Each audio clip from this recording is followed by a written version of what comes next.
This is Andi Purewal for Boxing Social in association with Betfred, and I'm delighted to be joined by Dan Rafael here in Las Vegas once again. Dan, it's always a pleasure. How are you?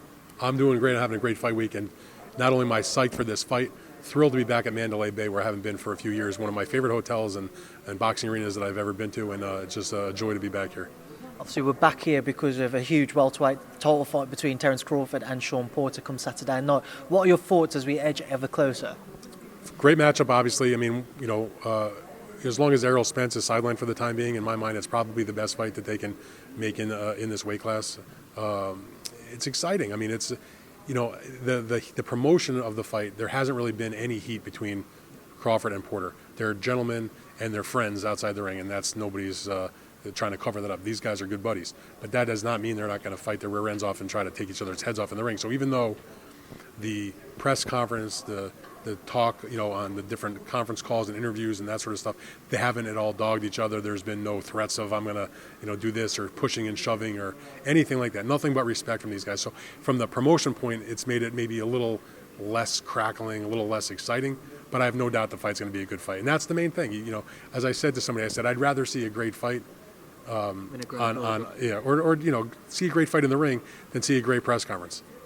I'll take the boring press conference. Give me the great fight. So I think that's what this kind of event is. That we're going to get more for our time on the fight night than maybe we have in the build up to the fight.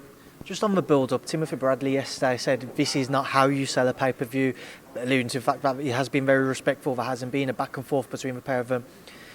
What are your thoughts? Do you think the fact that they haven't engaged a bit more, being maybe a bit more aggressive towards each other in the build-up, it will show and correspond with the viewing figures when pay-per-view numbers come out? I think that's a valid point. I mean, but you can't, the top fighters are the top fighters. You can't, teach them how to have a different personality. These guys are who they are. Shawn is a very friendly, outgoing guy. He's friends with everybody in boxing. Crawford's a little bit more to himself, maybe a little more stoic, but not a bad guy.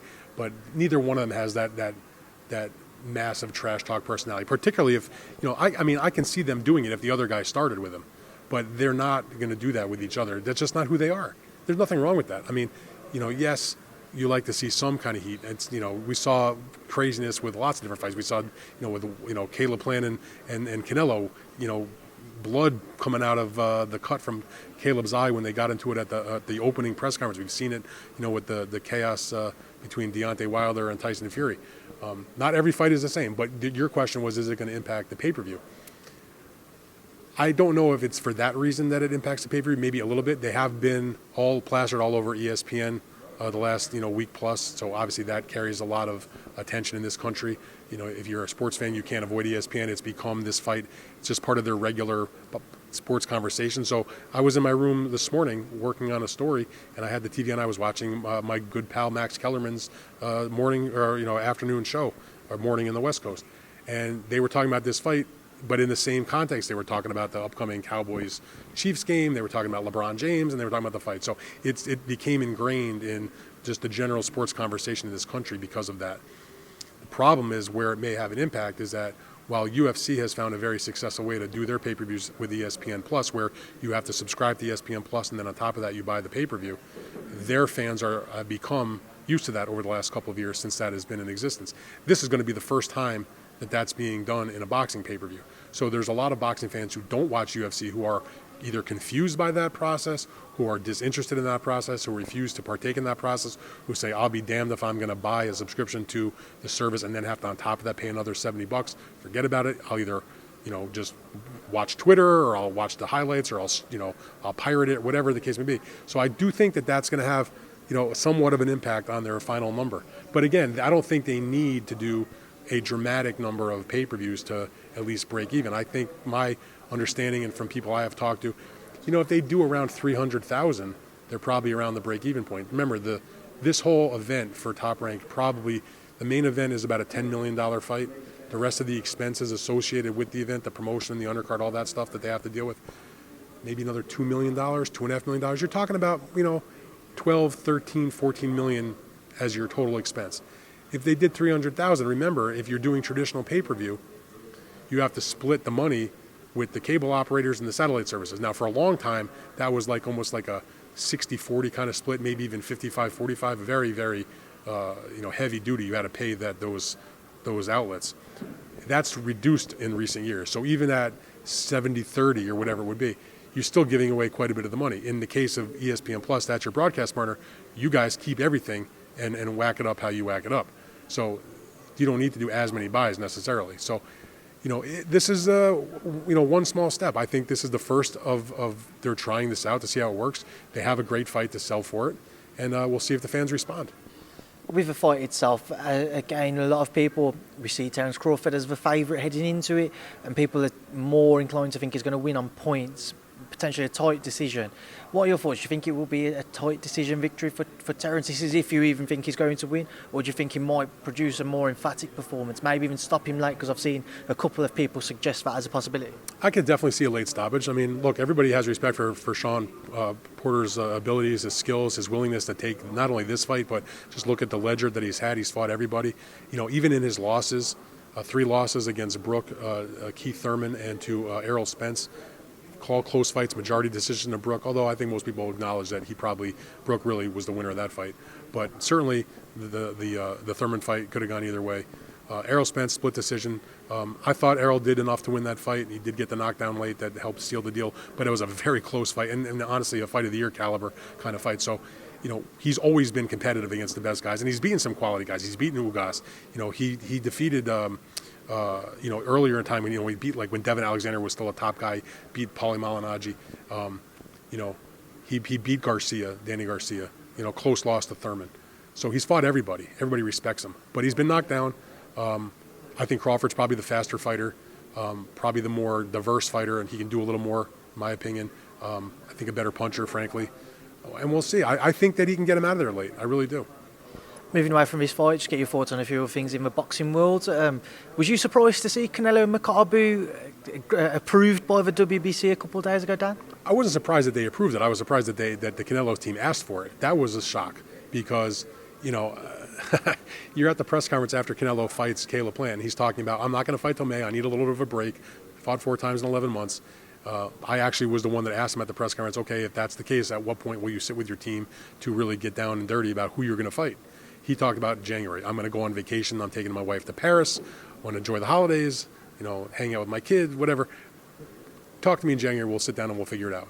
And then like 5 days later or a week later, whatever, Eddie Reynoso was standing up in front of the crowd at the convention in Mexico City saying, I want to fight Makabu. Now he's saying it in Spanish. I'm watching a video of it with subtitles. And at the moment he says Makabu, you can hear the entire crowd gasp. Like, what? So, it's a surprise, but it's audacious. I like it. I dig it. I mean, I've seen so many people be critical about it on Twitter and stuff, and I've, pushed back on them. I'm like, what are you talking about? You're telling me you have a guy here who's the pound for pound number 1, universally at this point. He is, Crawford would disagree, but the number 1 pound for pound guy out there, the number 1 star attraction in the sport, and he is willing to jump up 2 weight divisions to fight a 200-pound powerful southpaw. And you're saying he's ducking David Benavidez or Charlo? Are you kidding me? Now, I know the WBC, I believe they're dropping their weight limit from 200 to 190. That was something they talked about way before Canelo had this possibility because of that was part of their invention of this Bridger weight division. But nonetheless, that anybody that says he's going to duck a guy who's in the weight class that he just basically cleaned out because he wants to fight for a cruiserweight title. And by the way, Charlo's never even fought at 168. Fight a real guy at 160, in my opinion. A top guy at 160, and I've said this to other people. I have nothing but respect for Crawford, for Charlo, and for Benavidez. But what is their resume? David Benavidez has a resume that is devoid of a big name. He's a good fighter. He's exciting. He's a nice kid. I like him.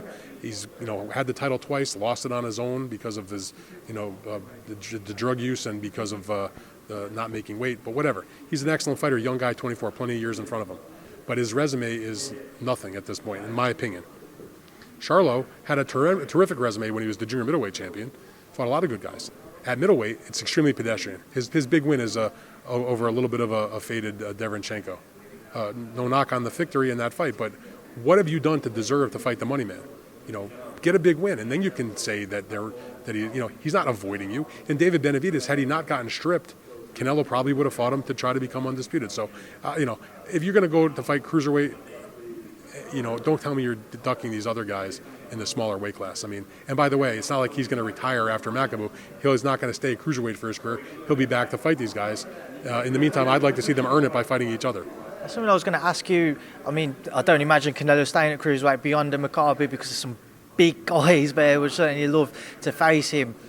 But do you expect, or do you think he could move back down to 168 comfortably, just because obviously going up in weight so much and dropping back down, it can take its toll on certain people and certain bodies? There's no doubt about that. And again, I've said this to other people who've asked about it. I covered Roy Jones's pursuit of the heavyweight title against John Ruiz. And he was a light heavyweight champion, 175 pounds, and he fought that fight where he weighed in about 190, 92, 93 for that fight. And John Ruiz was his typical size, in the whatever it was, 230 or 240, whatever it was. But the point was, when Roy was done with that fight, he went back to light heavyweight and he killed himself to make the weight. He didn't just take off, a few pounds of, having a couple extra donuts. It was solid muscle. So he was never the same after he took off all that muscle. Roy will be the first to tell you that. That ruined the rest of his career. And even that, his next fight against Tarver, where he went down in weight, he struggled, but he still won. And then it was after that where Tarver knocked him out, and then he's lost to Glenn Johnson, and it was just downhill after that. So I hope that the lesson would be learned by the Canelo camp. But again, I don't think if the weight limit for the cruiserweight division at that point is going to be 190 from the WBC, which is my understanding. He has fought at light heavyweight, didn't seem to have too much trouble getting down to 168.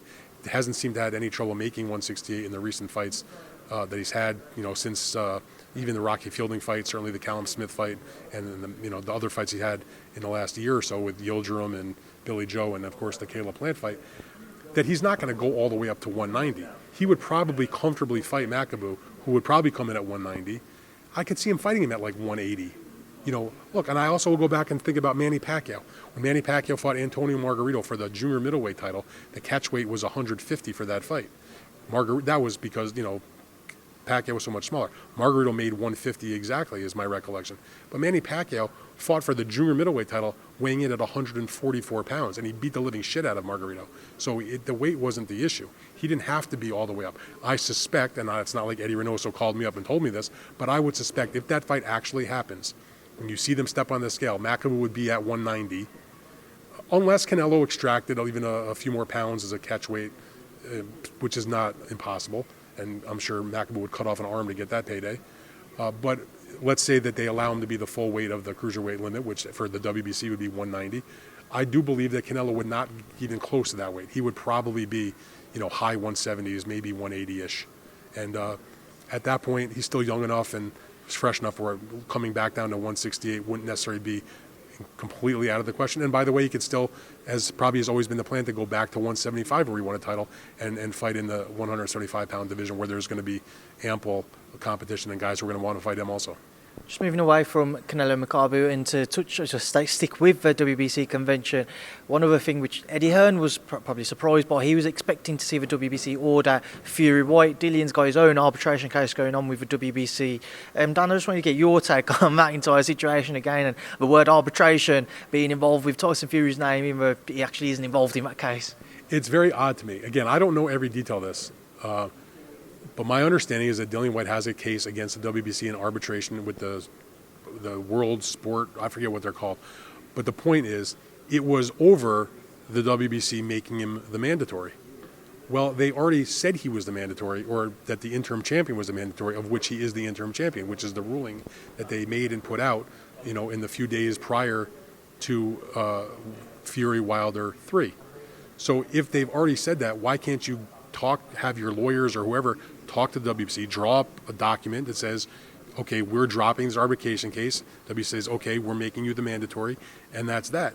So he's fighting this case in an arbitration court to get the mandatory that the WBC's already said that they'll give him. So it feels, again, maybe I'm missing something, so please tell me if I am, but it feels like there's no point to the case anymore. The end game is to be the mandatory. Okay, we're going to make you the mandatory. So all you're doing by continuing the case, it seems to me, is you're putting off the time frame of when you can get that fight. In other words, if the case was gone, the WBC would presumably stick by the ruling they made prior to Wilder versus Fury 3, which I don't really quite get why they made that ruling when they knew this arbitration case was looming. I didn't know it at the time, but they knew what they were up against. It seems to me like if that's the case and he doesn't drop it, that while this plays out, they're not going to prevent Tyson Fury from fighting. They're going to let him to have an optional defense, and he'll try to make a fight with somebody else, whoever it is. And Dillian Whyte, it seems like it will be his own fault to extend the time that he has to wait to get the title fight. How damaging will this be for Dillian's relationship with the WBC moving forwards, especially if this starts to kind of drag out for as long as, say, what the Fury-Wilder 3 arbitration case did? I'm not sure if he's so much worried about his relationship with the WBC as long as he's still the mandatory, which he is, and he's still their interim champion. But, you know, they're a strange group over there. What can I say? I mean, I say it like this, you know, not just about Dillian Whyte's situation right now. But one thing I learned a long time ago is when people do things and you think that it doesn't make sense, you always look for a reason. Like, why are they doing that? You try to figure out what's the purpose for that, making that move, because you might not understand it. But I've come to realize that in boxing, sometimes people just do stupid shit that doesn't make sense, and they do things that are counterproductive to their own lives and careers.